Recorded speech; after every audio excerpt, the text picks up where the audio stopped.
Hey guys, it's me again, Mia, and welcome back to my channel. But if it's your first time to come here on this channel, I encourage you to click the subscribe button down below.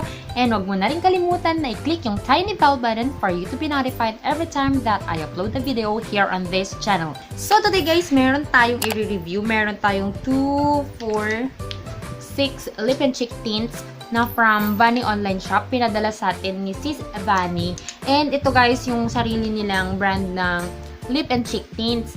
And, kakapadala lang niya sa akin guys. Kung nakita nyo na yung unboxing ko, by this time, hindi ko alam kung uploaded na yung unboxing yung unboxing vlog ko. But for sure, naka-up na yung haul video ko. So yun guys, pinadala siya sa atin para i-review natin and para i-swatch natin. But disclaimer lang guys, kahit pinadala sa atin tong mga product na to, I will give my honest and the best that I can para makita natin kung paano talaga nagpa-perform yung isang product. This product guys is named after the daughter of Sis Vani, and yung pangalan ng kanyang lip and cheek tint is Mikaella dahil si Mikaella ang kanyang daughter.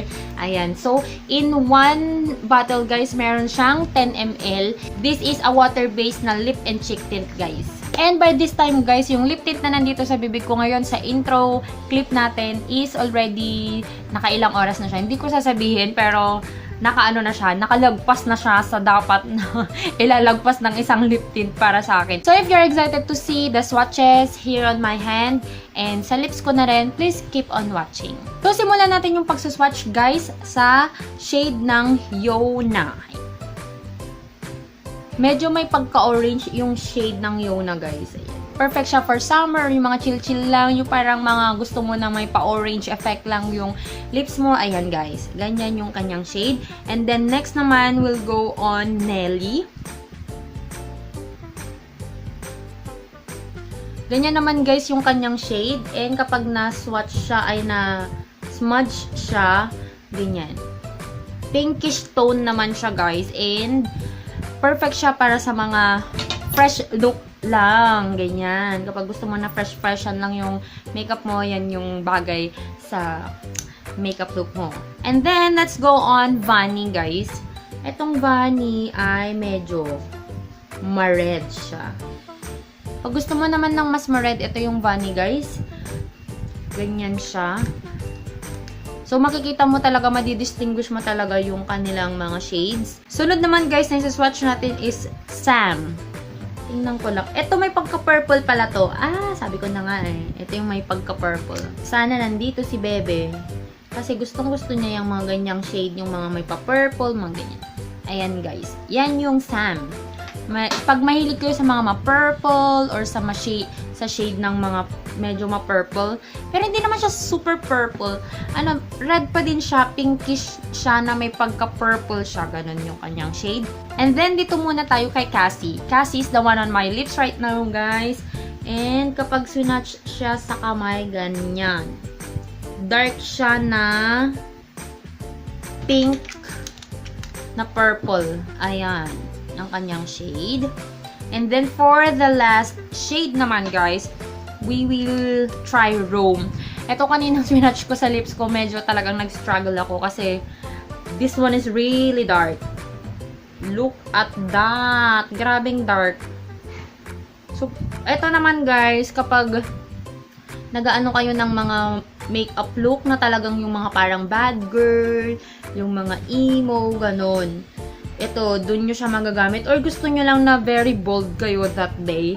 Ito yung magandang lip and cheek tint for you guys. Ayan. Proceed naman tayo guys sa swatches ng mga products na to na in-apply ko sa lips ko.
yun na guys, yung mga swatches sa skin natin and sa lips ko. I hope nag-enjoy kayo.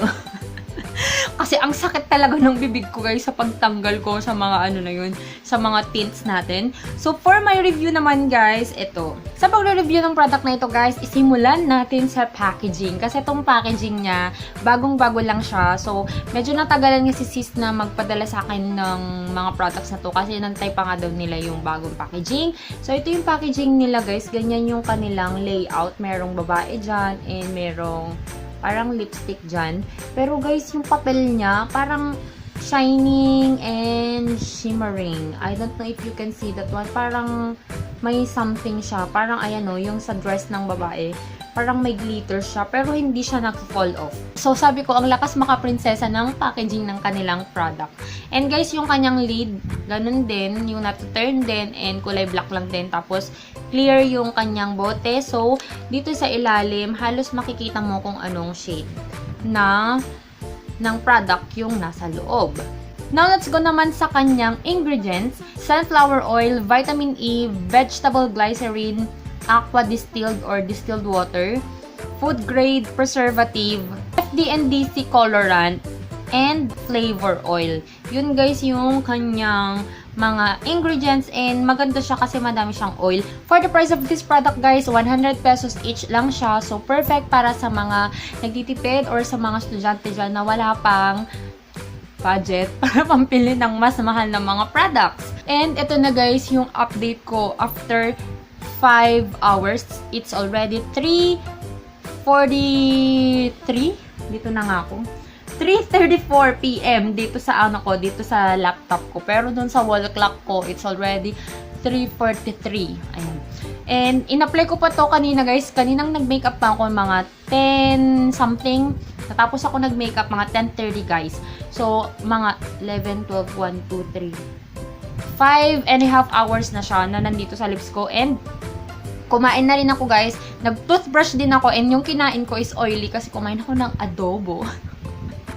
Ayan. So, andyan pa rin siya. Naka-stay pa rin siya dyan. Pero napansin ko lang guys, itong outer part ng lips ko, ayan. Yan yung manipis na yung kulay. Well, actually, sa pag-apply ko pa rin naman kanina guys, is talagang manipis na kung napansin nyo sa mga swatches. Kasi yung pagsuswatch ko, yun na din yung time na nag-start ako for the longevity of this product. So, makikita nyo dun guys, medyo may pagka-struggle ako talaga sa pagdidikit ng lip tint dito sa upper lip ko. Dito sa lower lip ko, wala akong problema masyado. Pero, yan lang guys. Ngayon, mas prominent na yung inner part ng lips ko. Yan guys. Medyo nag-fade lang siya. Pero in the lower lip, ganun pa rin. Pigmented pa rin siya. Makapal pa rin yung kulay niya. And guys, for the taste naman, kasi alam ko sa inyo, madami talagang may gusto nung mga products na may mga flavor, o gusto nyo yung matamis yung lip tint, ganun guys. Eto guys, wala siyang flavor in particular yung mga bawat tints niya, pero napansin ko, medyo nalalasahan ko kasi siya kapag dinadamihan ko yung nilalagay ko. Actually, pumupunta nga siya sa ngipin ko.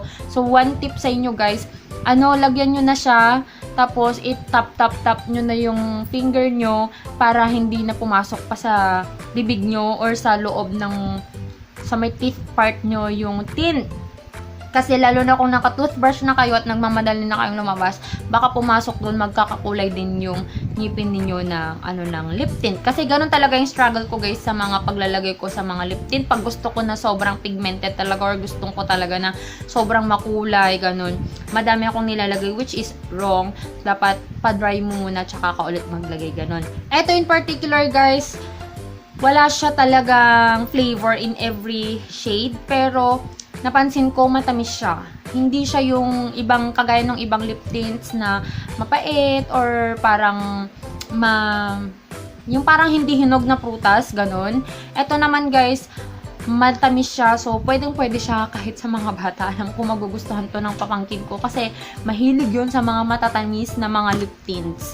So, if you will ask me kung ano ang maire-recommend ko sa inyo na shade guys, kapag nasa high school kayo, ganun, kasi alam ko madaming nanonood sa inyo na mga high school, eto guys yung maganda. These two, ayan, yung dalawang medyo may pagka-pink, ganyan. Ilagay ko na lang yung pangalan dito sa baba. Ayan. Tapos, kapag medyo bold naman kayo, gusto nyo talaga na lumabas kayo, eto, maganda to.